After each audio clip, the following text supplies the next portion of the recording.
اور ان کو جہاں پاؤ قتل کر دو، اور جہاں سے انہوں نے تم کو نکالا ہے یعنی مکے سے، وہاں سے تم بھی ان کو نکال دو۔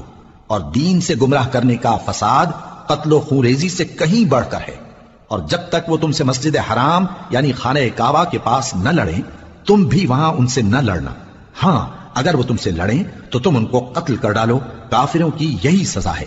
پھر اگر وہ باز آ جائیں تو اللہ بخشنے والا ہے، رحم کرنے والا ہے۔ اور ان سے اس وقت تک لڑتے رہنا کہ فساد نابود ہو جائے اور ملک میں اللہ ہی کا دین غالب ہو جائے۔ پھر اگر وہ فساد سے باز آ جائیں تو ظالموں کے سوا کسی پر زیادتی نہیں کرنی چاہیے۔ ادب کا مہینہ ادب کے مہینے کے مقابل ہے، اور ادب کی چیزیں ایک دوسرے کا بدلہ ہیں۔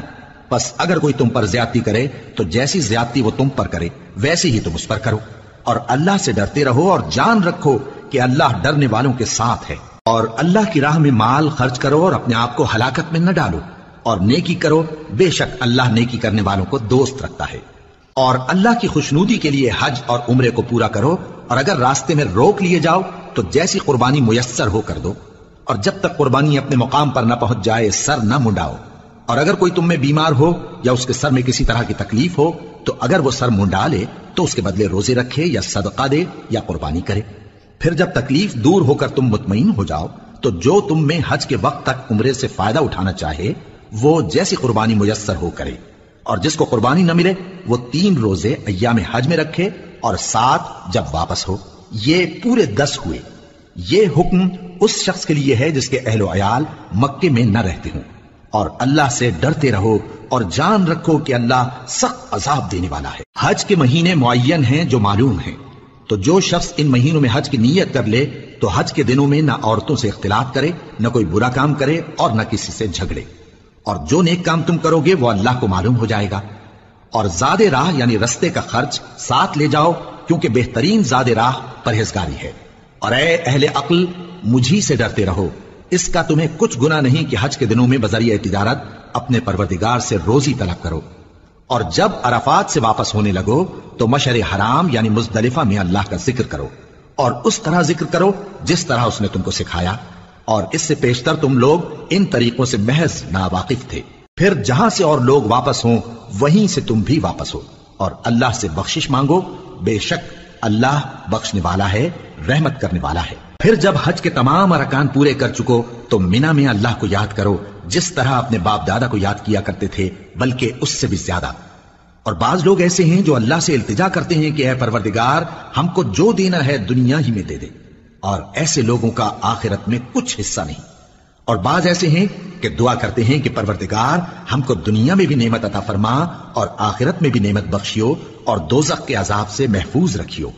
یہی لوگ ہیں جن کے لیے ان کے کاموں کا حصہ یعنی اجر نیک تیار ہے، اور اللہ جلد حساب لینے والا ہے۔ اور قیام منا کے دنوں میں جو گنتی کے دن ہیں اللہ کو یاد کرو، اگر کوئی جلدی کرے اور 2 ہی دن میں چل دے تو اس پر بھی کچھ گناہ نہیں، اور جو بات تک ٹھہرا رہے اس پر بھی کچھ گناہ نہیں۔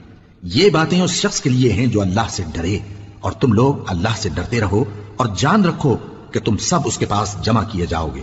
اور کوئی شخص تو ایسا ہے جس کی گفتگو دنیا کی زندگی میں تم کو دلکش معلوم ہوتی ہے، اور وہ اپنے معافی ضمیر پر یعنی اس بات پر جو اس کے دل میں ہے اللہ کو گواہ بناتا ہے، حالانکہ وہ سخت جھگڑالو ہے۔ اور جب پیٹ پھیر کر چلا جاتا ہے تو زمین میں دوڑتا پھرتا ہے تاکہ اس میں فتنہ انگیزی کرے اور کھیتی کو برباد اور انسانوں اور حیوانوں کی نسل کو نابود کر دے، اور اللہ فتنہ انگیزی کو پسند نہیں کرتا۔ اور جب اس سے کہا جاتا ہے کہ اللہ سے خوف کر تو غرور اس کو گناہ میں پھنسا دیتا ہے، سو اس کو جہنم کافی ہے اور وہ بہت برا ٹھکانہ ہے۔ اور کوئی شخص ایسا ہے کہ اللہ کی خوشنودی حاصل کرنے کے لیے اپنی جان بیچ ڈالتا ہے، اور اللہ بندوں پر بہت مہربان ہے۔ مومنو اسلام میں پورے داخل ہو جاؤ اور شیطان کے پیچھے نہ چلو، وہ تو تمہارا کھلا دشمن ہے۔ پھر اگر تم احکام روشن پہنچ جانے کے بعد لڑکھڑا جاؤ تو جان رکھو کہ اللہ غالب ہے، حکمت والا ہے۔ کیا یہ لوگ اسی بات کے منتظر ہیں کہ ان پر اللہ کا عذاب بادل کے سائبانوں میں نازل ہو اور فرشتے بھی اتر آئیں اور کام تمام کر دیا جائے؟ اور سب کاموں کا رجوع اللہ ہی کی طرف ہے۔ اے پیغمبر بنی اسرائیل سے پوچھو کہ ہم نے ان کو کتنی کھلی نشانیاں دیں، اور جو شخص اللہ کی نعمت کو اپنے پاس آنے کے بعد بدل دے تو اللہ سخت عذاب کرنے والا ہے۔ اور جو کافر ہیں ان کے لیے دنیا کی زندگی خوشنما کر دی گئی ہے اور وہ مومنوں سے تمسخر کرتی ہیں، لیکن جو پرہیزگار ہیں وہ قیامت کے دن ان سے اوپر ہوں گے۔ اور اللہ جس کو چاہتا ہے بے حساب رزق دیتا ہے۔